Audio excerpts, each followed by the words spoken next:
I'm delighted to introduce The Order of the Simulation by Emily Duval. This is Emily Duval. She is from Paris. This is her second show at Heidi Von Fine Art. She has, her previous show was The Praxis of Blockchain. This is The Order of the Simulation. I'm going to let Emily tell you what the work is about. We're having a conversation today with Steven Matijcio, the director of the Blaffer Art Museum. We're very honored to have you here today. I will just say I met you the first time you were sitting on one of these stools right over there. You had just arrived from Cincinnati, and I started talking to you to find out who you were, and you told me you were working at the Blaffer, and I said I used to work at the Blaffer when I was in graduate school.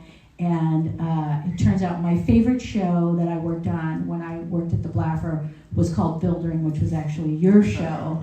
So I knew that I liked you right away. Steven, I knew you had excellent taste. He knew I had so Steven is from Toronto, and he's come to us via Cincinnati, and we're delighted to have you in our city. I love the shows you have put on, including the one that just closed, where I saw your work. So this is Violette Bule. And I actually saw your work for the first time with Serpic at Transart. And I don't remember the name of that show. Echo Chamber, yeah, one of the smartest shows I've ever seen. Unbelievably interdisciplinary, very sophisticated. I hope all of you will talk about what you're doing a little bit today while we're here. And I know you're from Venezuela, and you lived in Mexico, and you live in New York currently, as well as Houston. And we're delighted to have you here, and we're delighted to have our guests here in the audience, and all of you today. So without further ado, I'm going to let you take it over, Emily. Okay. Thank you, Heidi. So thank you, Steven and Violette, for coming, and we are going to have a discussion. So I'm going to introduce you briefly to my show. The title is The Order of the Simulation, and the concept I want to develop through this show is the concept of heterotopias, developed by the French philosopher Michel Foucault in the 70s. So an heterotopia is another space within the society. So you can take as an example a church or a prison or a school, and it's how you have certain rules within those spaces.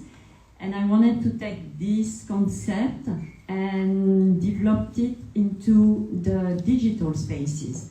Because for me, with the digital interaction, our digital entity is becoming more and more relevant, and as we interact more and more,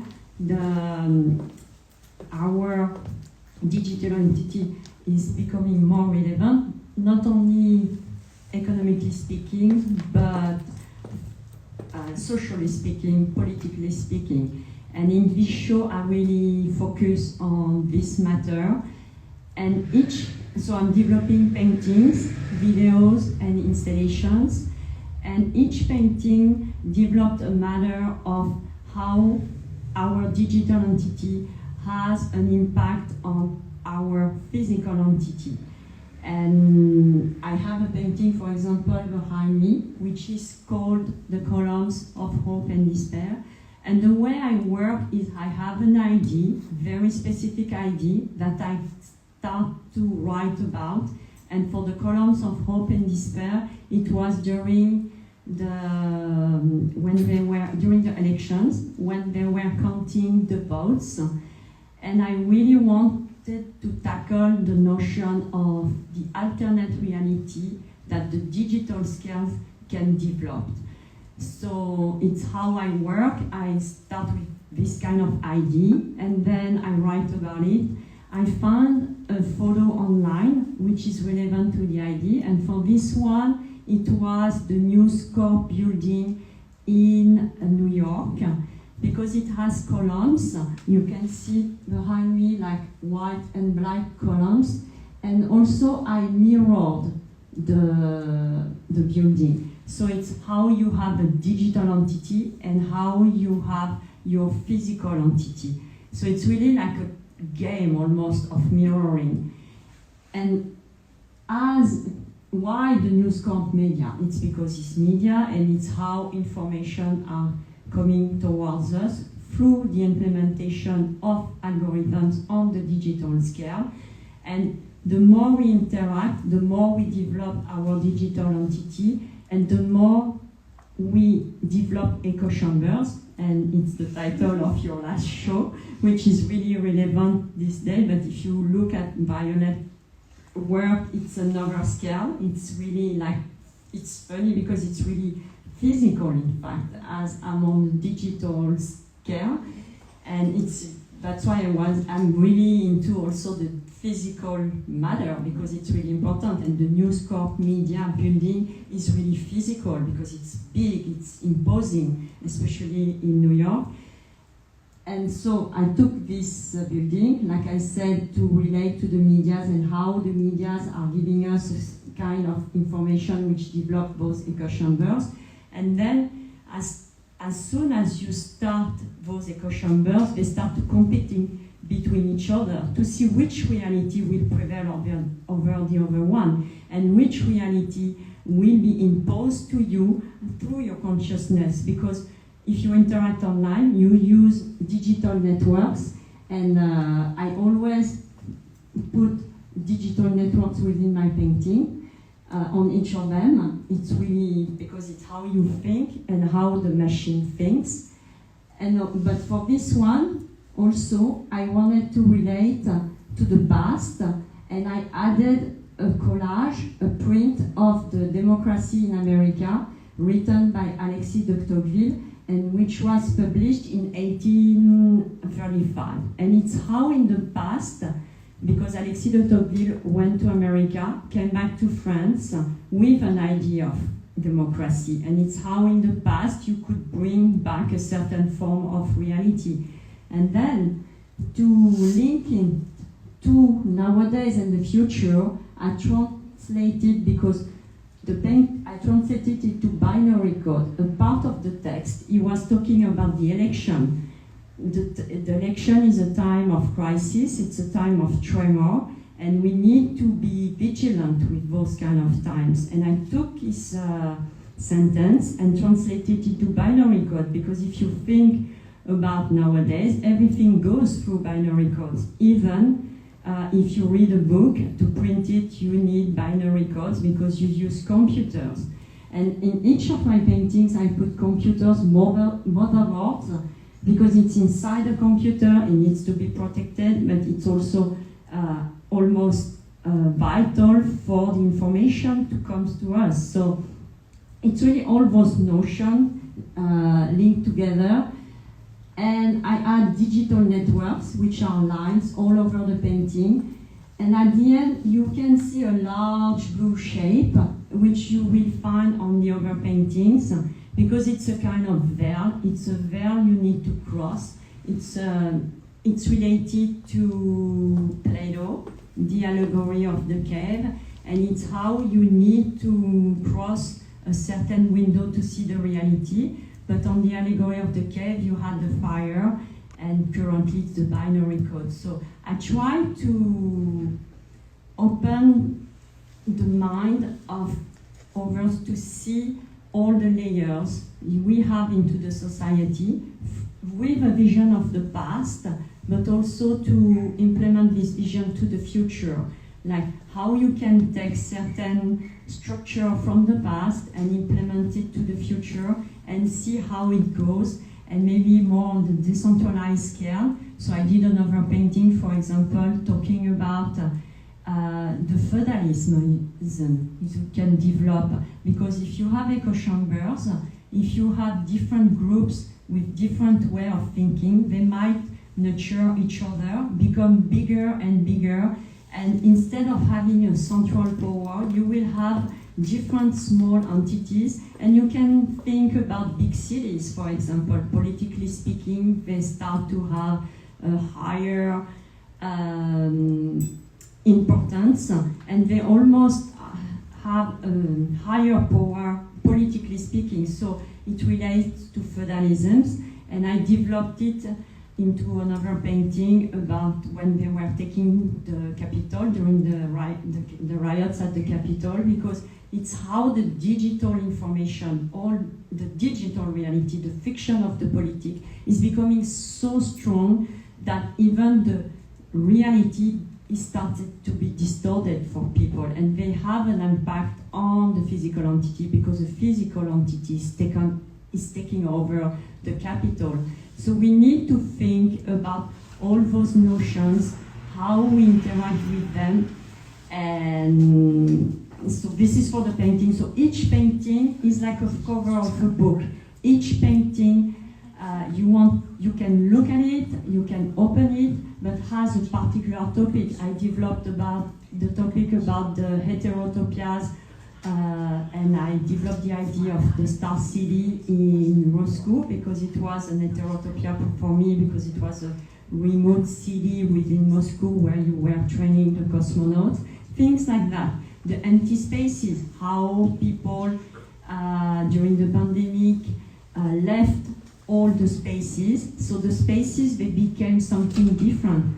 How on a cruise ship, also I have another painting about a cruise ship, and how you extract yourself from the society on a cruise ship, and how people envision you through the digital scale on the cruise ship, all those kind of notions.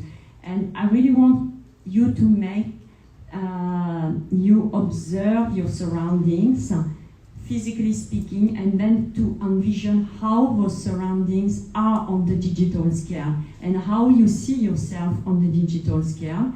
And not to forget also that you can disappear, because if, for example, you have a business, the digital scale can make you disappear, because if you erase all your social media, you will have a kind of disappearance, and you can relate to the past with, for example, Hannah Arendt, with totalitarians, how in the camps they were making people disappearing in the ledgers, the written ledgers. So that's why I always put some prints from the past, because it's the physical print of the book disappear because it merges to the painting. It really goes into the painting, it almost disappears, but as Violette mentioned last time, it also gives you some anchors of the past. So this is for the concept of the paintings. Also, I'm doing some installations which are another scale, and videos to really make you merge, physically speaking, to the concept. But now we are going to be more dynamic, and I'm going to let you, so I don't know which one wants to start, and first maybe do a quick summarize of their vision of the show. I don't know, I'll let you go, so which one? Yeah. Okay, go ahead. Well, I'm gonna jump right in, because I was struck by, so you're speaking about this relationship between the physical and the digital, how they influence one another. And I was struck by, because one of my curiosities was why painting? Because I think when we look at painting, you think about it as being one of the most celebrated medium, enshrined in history, but it's oftentimes one of the most vilified. It's seen as a relic of the bourgeoisie. It's the death of painting has been declared often. So I was curious what your strategy, sort of what your motivation was to use painting as your vessel to kind of explore this kind of digital unknown and that relationship between physical and digital. It's a very good question, because it's very physical. In fact, it's really like my crafted physical entity, because it looks like me. I guess I have always been a painter, because it was the way since I'm very young. I couldn't really talk when I was a young kid, so I used art and drawings and paintings. I started very early in my childhood to do drawings and paintings, and it was the only way to express myself, because and at the time we didn't have any digital scales or anything, and it's in a painting you have a vision, and it was the premise, I guess, to the 3 or 4 dimensions of the digital, because in a painting you have multiple dimensions, and when you have so much in your head that you can't, you can write a book, but a book is settled with letters. It's a language. It's not as fluid like as a painting. So I guess I had a hard time to write all the ideas I had. So the painting for me was really the only medium I could really express in one shot all the intricacy what was going on in my head. Since a very young age, I was fascinated by economics, politics. I think my first book was about Alexander the Great and his conquests. I don't know why. Before I was reading cartoons, and then boom, one day, like, okay, I need to read a book. It was Alexander the Great. So I don't know why, but maybe because the purpose of I don't know, but the economic purpose of conquest and to, like, as human race, we develop ourselves by the kind of you conquest the unknown, and in the digital scale, it's exactly what's happening, because nature hates the emptiness, so it goes on the digital scale nowadays, because I think we have the earth is quite a bit saturated, so I think that's why we start to go also in space. That's why I was relating to the Star City of the space conquest, and and I think we still need to nurture a physical entity, like we keep the remains of the past, like museums, like the ancient remains. It's really important, because if we want to still exist, because for me, in the future, our consciousness, it's happening nowadays. I did a series about the learning, how we learn from the machine and how the machine learns from us, and how we are merging with the machine. So I guess it's maybe my only way to remain anchored as a human flesh, I would say. Yeah. I want to follow the question now with the Yes, sorry.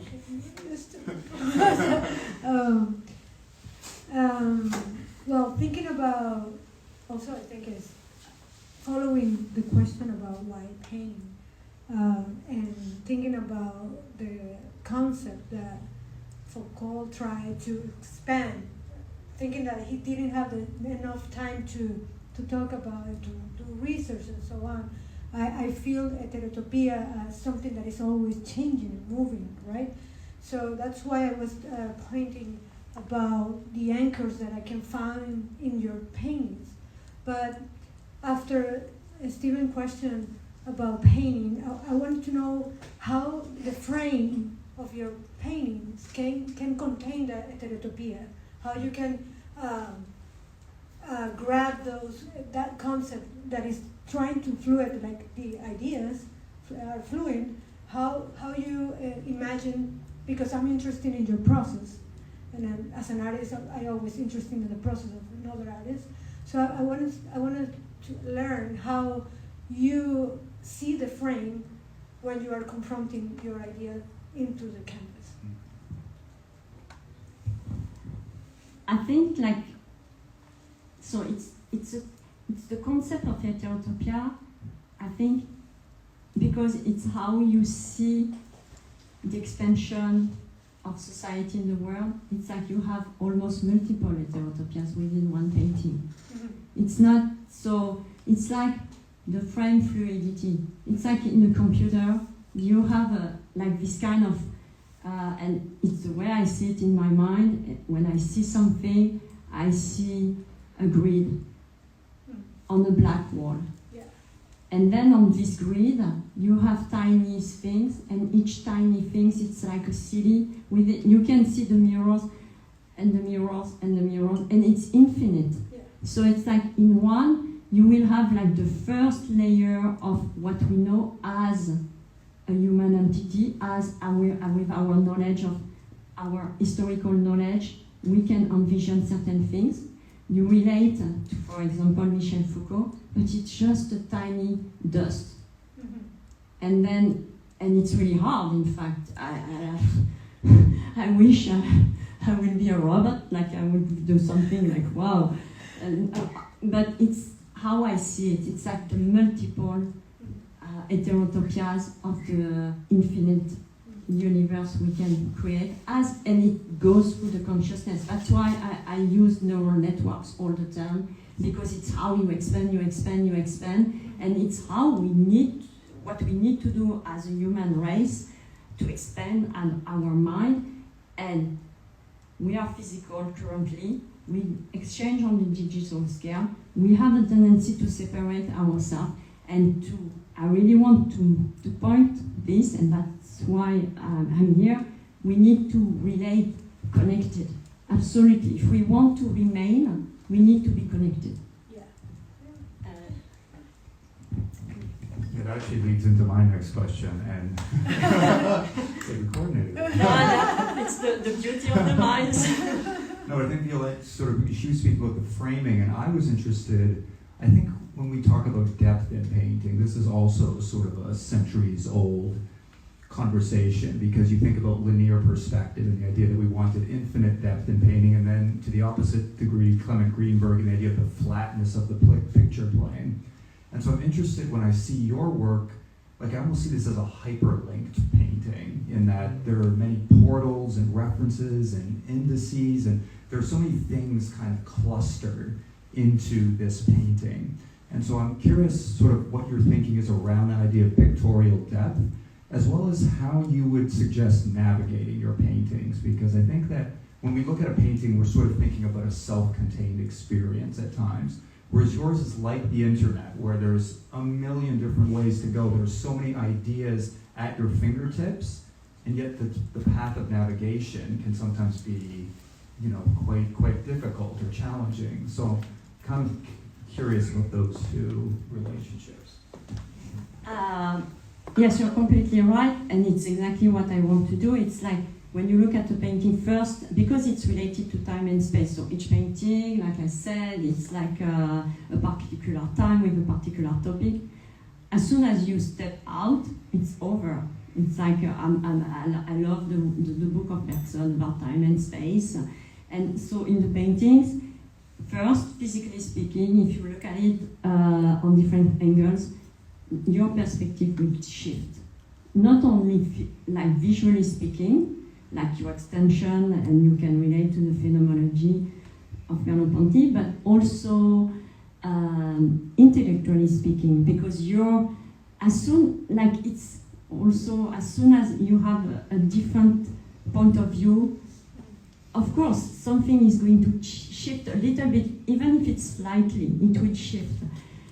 And then, just at the pictorial level, I use lines, I use colors, which drives it's a kind of maze almost, like it points in certain spaces, like you will pay attention to this detail on the painting, and then your brain is going to extrapolate something, and then you will lead to another point.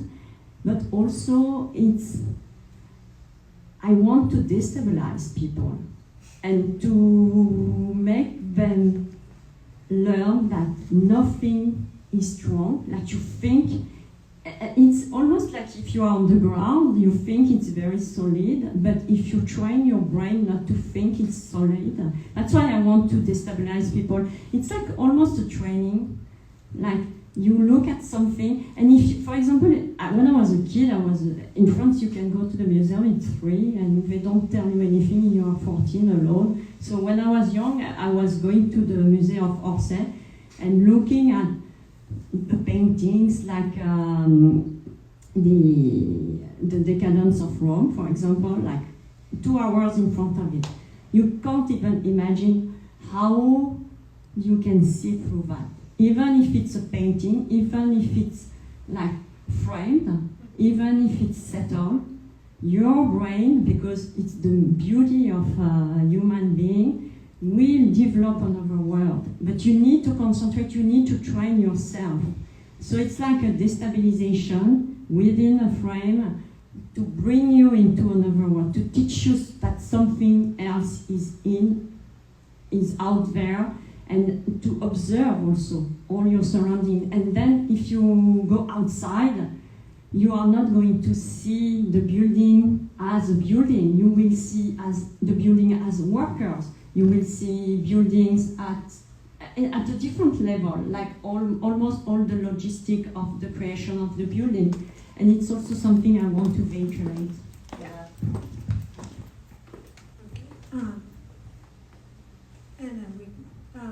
Okay, so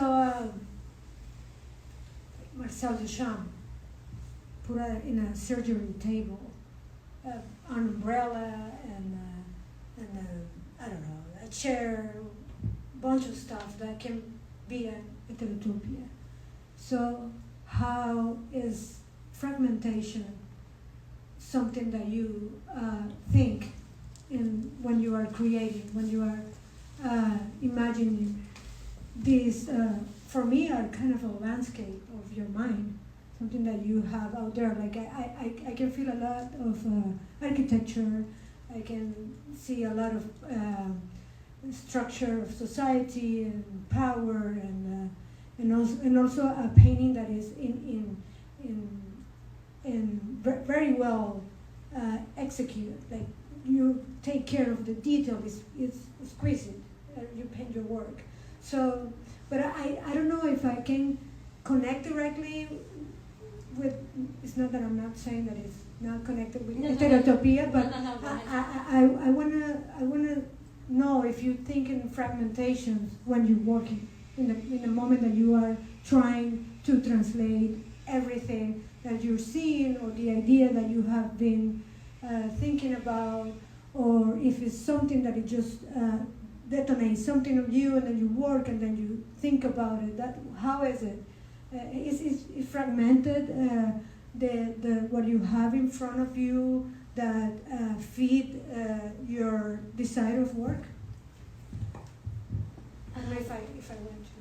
No, I'm thinking it's more like, it's almost organic. Mm-hmm. Something you start with a small seed, Mm-hmm. and then, so it's the idea. Mm-hmm. And that's why I started from the point of Michel Foucault. I needed an anchor. And then it starts to grow. But it's really hard to explain, because it's a multiple layers of ideas, and they gather together, because I'm writing, so I take notes, so I start, and then I hear things, or I read things all over the place, like all over the place, I mean, most of the time I read 2, 3, 4 books at the same time, or listening podcasts or things like that. The only thing is, I find something interesting, and then I need to transform it and to translate it. It's like the photo I take, the reality, like the photo I found, which is an alternate reality, never forget, because it goes online, because I know it goes. No, it's true. And then, so you have this idea, and you transform it, you shape it. It's like, no, it's not sculpture, because of course it's like mentally speaking. But it can be. It can be, yeah. But for example, like the installations. Yeah. If you look at my installations, it's like another level of seeing the world. And like I have one in the gallery currently, but it's just the beginning, because it should be a tower, in fact, like a building, like where you have all, because in this installation, allocation of survival, you have a digital entity inside each box, and I want to put like a kind of a building with like each, you can imagine, like each digital entity. So I created from the blockchain, it's on the USB key, and if you put the number, the record of the number on the digital scale, it will become something real. For now, they are just unborn babies. But I love them so much. And so it's how I see it, in fact. Yeah. Well, yeah, I'm interested. Violette brought up this sort of idea of fragmentation, and the sort of like there's a very fractal quality to your work. And I think that obviously speaks to the idea of heterotopia, if you could sort of put some kind of visualization around it. But I'm curious, because what your work is also referencing is this idea of the echo chamber. And I'm struck especially by the idea that, especially in the political spectrum today, we can choose the reality that we want to live in. You don't have to wrestle with facts anymore. We don't have to kind of contend or debate. We just say, these are going to be the social media that I'm going to follow. These are the news sources. These are the people I'll surround myself with. And that becomes your reality. And so I'm curious to see, like, what is the relationship and how do we pierce that? How does the heterotopia and the echo chamber, like when they meet on the battlefield, which I feel is kind of what's happening in your painting, yeah, how do we get, like, not that I'm asking you how do we get past this, but in some way, are you trying to find a compass rose within the painting? How do we sort of confront those two very dual realities as they become increasingly prominent in the sort of political spectrum? You see, that's when a curator says the problem. No, so they are competing. I think it's a competition. For me, it's the medieval time. I see feudalism. And it's feudalism. It's first it's into the right when you had the Gutenberg press, the apparition of Gutenberg press with the printing. So it's the same with the digital scale. And then you have those small castles everywhere, and it's feudalism. It's like you have small royalties or small seigneurial spaces, and they are competing against each other. It's like, yeah, the medieval time on the digital scale, and it has an impact on the physical scale. But it's really like, it's a new time of history, but it's still a tiny, tiny time in space. So, but I think it's how I see it. And if you read all the past history, it was quite the same, because it's funny because we still keeping the same patterns in a certain way, the very same patterns on the background. Okay, so this is easy. Where do you prefer to live? In the digital world or in the physical one? It's a very Not tricky. easy, but- No, it's a very tricky question. I don't know. Sometimes I have a like my imagination is wide, so I have my own digital world. Like for me, I tried the VR and it was easy. It was like almost boring because I maybe didn't get the best technology, but I have my own virtual world, which is pretty cool because you can see your idealistic life. Sometimes on the physical world it's good because you have sometimes good feelings, but it's, I guess maybe I try, it's like it's a strong struggle against feelings and being a human, I think. And it's the most difficult thing I have. And that's why I think I love the digital scale of my mind. I love that. I think that raises a really interesting question of, like, is there a choice to choose one or the other? Because, so your work got me thinking more, I started to kind of look into the idea of surveillance capitalism a little bit more. And this is like Shoshana Zuboff wrote a book, sort of coined the term in 2004, wrote a book more recently. But this idea that we have to participate in the digital world, like only the Unabomber can go and live off the grid and sort of be completely outside of the gridded society. That in some ways to circulate and to participate, we have to have a bank account online. We have to participate in some way as much as we might be resistant. And this idea of surveillance capitalism is now that Google and major entities are basically collecting our data and selling it, you know, and they say, how do they get away with this? And it's because I think we have this idea of the digital utopia, that we can't escape, and it's this wide open world where we can be anything. And yet we know all of the pathologies and dangers and evils of capitalism have infiltrated, and now all those affinities and preferences are being packaged and sold. And so how do we kind of navigate that world? Especially, I know you're interested in the idea of blockchain and cryptocurrencies and all these things where we have to live online. So how do we navigate that in the most effective way? But first by learning from it. not rejecting it.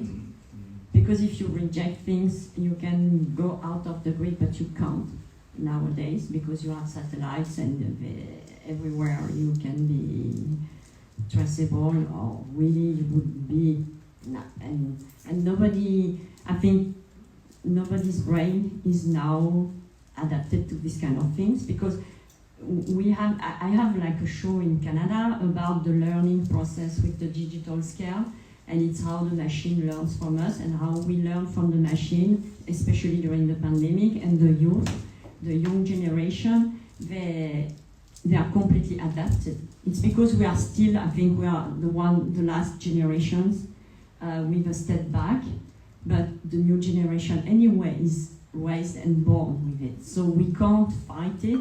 We need to learn from it. I always tell people, think like an algorithms.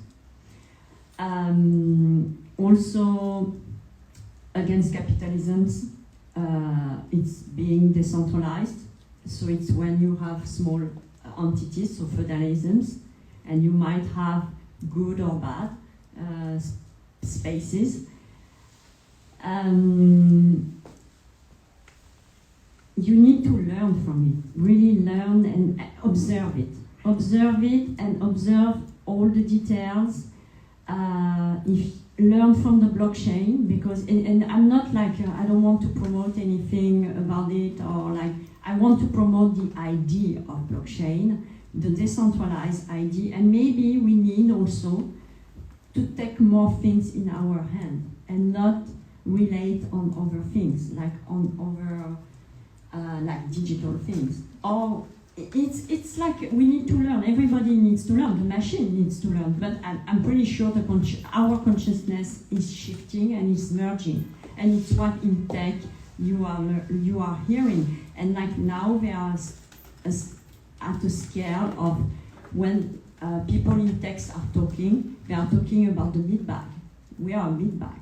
So, and they are very advanced. And it's like not a bunch of small people, because a few, like, recently it's a bit on the side, but it was very interesting because I watched a documentary about how you manage porn. Porn is something everybody watch porn online, but the mega structure of porn, economically speaking, is not people, is not production, small production companies.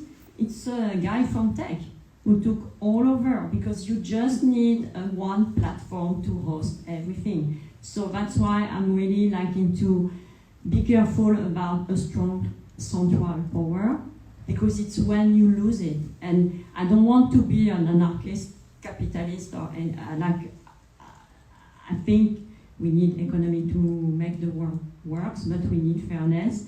I don't want neither. I think anarchy is good in a certain point, because it stops you in your very long way of being completely the support of a very strong power. So we need to think of what we want also. What do we want? Now with Elon Musk, we go to the space. And we are starting to colonize space. It's what we want to do now. So we need to know what we want as a human race, to observe, to think like an algorithms, and not to reject the system. Because if you reject it, you will be the weak. And I'm sorry to say that, but we need to be strong.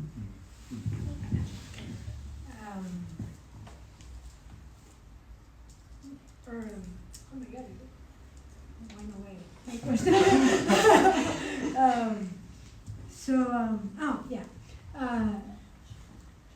Are you recycling the digital world? That's another. The digital world is really polluting currently. It's the problem, because it needs energy, and so recycling, like in intellectual level, or like deep. Yeah, expand your question. I'm sorry. No, I was like trying to think in Spanish first. I was trying to translate another Heterotopia. Yes. No, I mean, with this whole information that you put in here, I would like to think that this recycling of information that you're trying to use to compile and then give it another opportunity, another use, and Oh, yeah. and then like you're Yeah, taking all from digital world, from your own experience and the physical world, and then my question, I'm still trying to approach the spectator to your process, to what you need to say through this. So, I mean, in my practice, I like to open a huge draw and put everything there as in a way of recycling information and make something different with it, not just to sell it or not just to, to empower myself, but also empower others. So it's just to know more. Yes, sorry, I was on time on this scale. No, but it's recycling, intellectually speaking, like, yes, you give a second life to, when you do an installation, you give a second life to the objects, and then each object becomes the new Heterotopia and has a new life. I think with what I'm doing is, it's like a book. It's like when you read a book, you recycling everything, maybe like all the ideas. I would say like you appropriate the things for yourself. It's like maybe it's more physical, and on the digital scale, I would be recycling, transform things and give them a new life. And so it's together. It's the same. Like you open it to a new. You open them to a new way, a new path of life, and that's why it's recycling also, and almost like having multiple life, because it's infinite. Yeah. I want to circle back a little bit about your sort of what you were speaking and discussing around the idea of consciousness and learning and sort of being the algorithm. Because I've visited a couple of exhibitions where we're now entertaining the idea of art created by artificial intelligence. You know, we've had this to some degree for a number of decades now, but it's typically been at the margins. You know, an artist will create something, or there's a system, or there's some automated way. And I recall recently kind of visiting Carnegie Mellon, and they had this robotic figure in front of a canvas. And it's this sort of horrifying idea that a robot will make you a painting. Horrifying, and maybe some people will love that idea and sort of adore it. And I'm very curious to hear what you think about that idea of, could there be a future where we just type into a list of selections of like, I want a painting that has yellow and trees and this and that, and artificial intelligence will serve you up a nice painting. Like, is that, what do we think about that? I think it does exist, like when you want to decorate your home, you pick the colors, you pick the style, so it does exist. But it's vacant. That's it. It's like, and then if you give a kind of consciousness to the machine might create its own art, and I think it happens already, because in my paintings, so you can see like very dense cities, collages of very dense cities, and it came to me because I read an article, someone created photos of dense cities made by an algorithm. So it's a kind of form of art with data already, and it was quite powerful and nice, and I took his ID, and it was really nice. Regarding the art, really the magic of art, it depends on which level we are.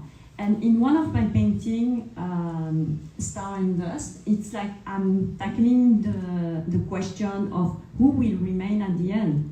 Will it be the gods of a few human bodies who can survive and have the privilege to remain, and still they will make art, and it will be like so celestial that it will be the last remaining things of human? And in fact, the art of robots will be cool, but you could trade it, but not spectacular.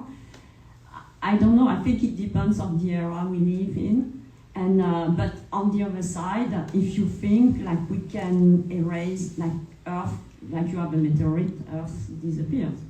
And so if you have a robot in space, it will survive. So, and maybe we will be the slave of robots also. I don't know. Yeah, happy Saturday, guys.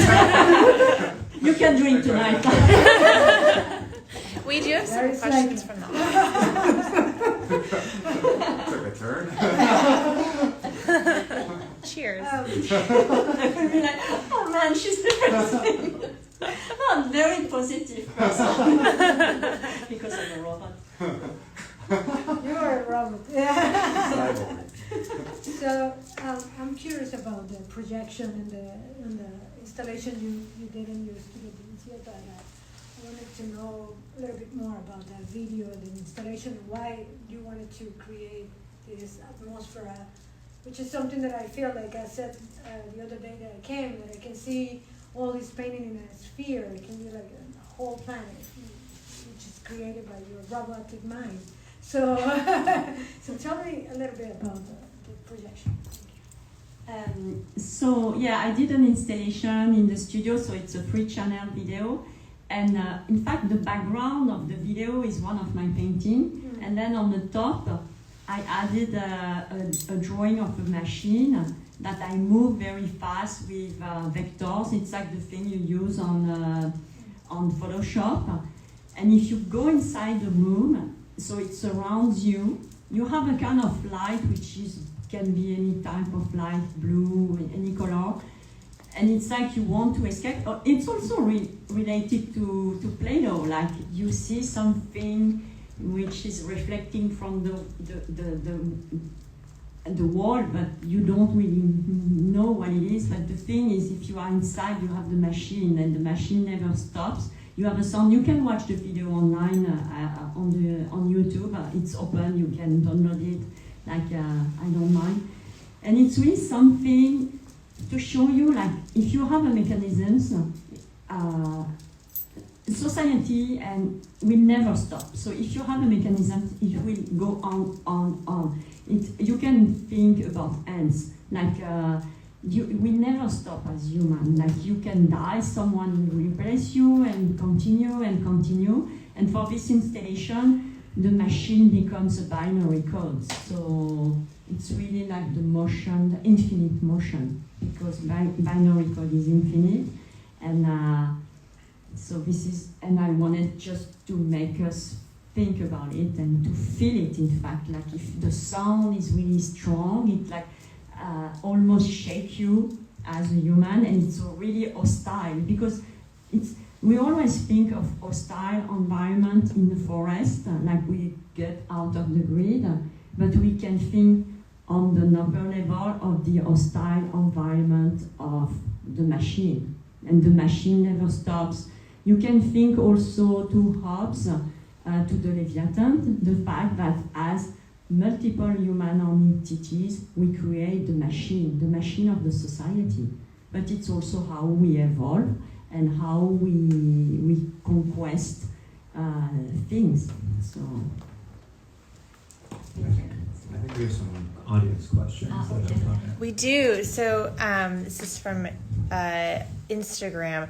When are you considering societal systems as they layer one atop the other?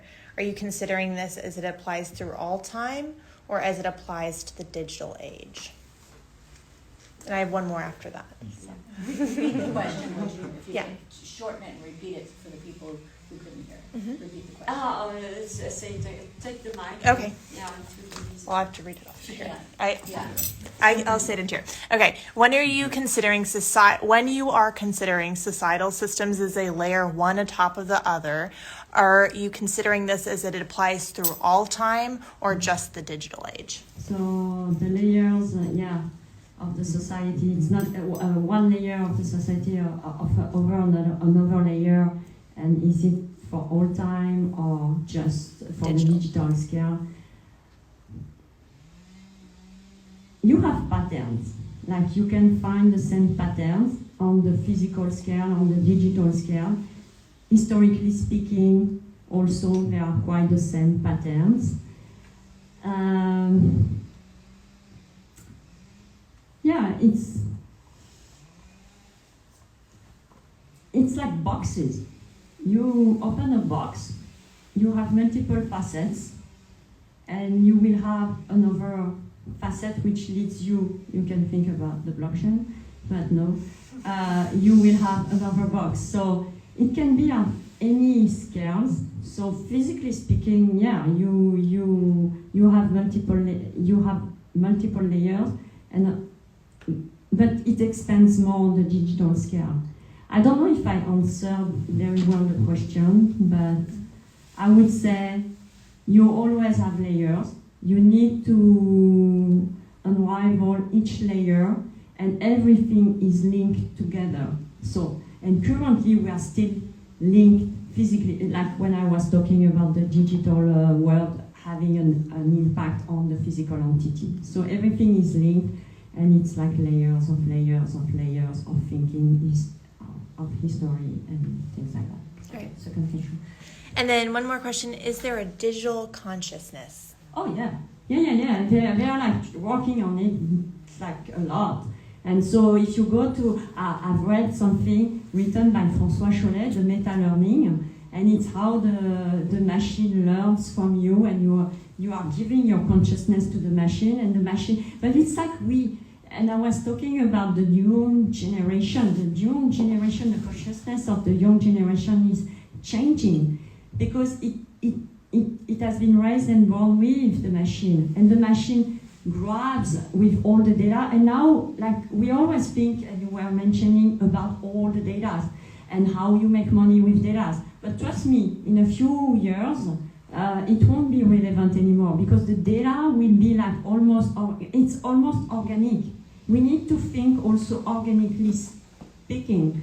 Like all the data, there won't be something you will trade in the future, because they will be all there, and they will be like almost nurturing new way of thinking. So it won't be data anymore. Google it, it will make more sense. Google it. Google it. Okay. Yeah, maybe last one, you want to say something, or I don't know, guys. I have one more. Okay, cool. Because I think we have been sort of talking about, we've sort of been brushing on this topic, the idea of archive, and I think that you were talking about boxes.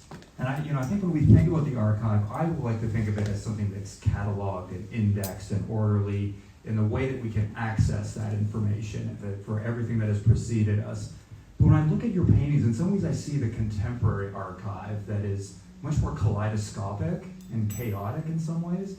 But I'm just wondering if maybe it's just my age showing, and that can I not read this type of art? Is the archive being indexed in a different way? Is it now more hyperlinked and simultaneous versus being more linear and orderly, like we sort of envision it? Whereas, are these contemporary sort of reflections or projections of what the archive could be?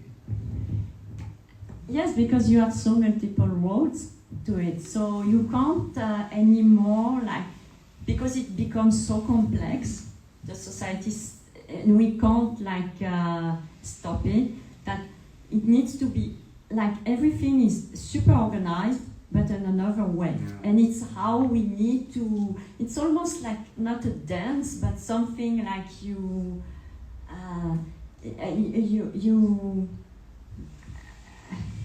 I can do the move, you see me. So it's between the informations, but it's like the imaginary network I'm doing. Like the beginning was centralized, decentralized, and distributed networks. Very, very clear. Then, and I said I did my imaginary networks because they are just the beginning of networks. So it's for us it seems completely chaotic.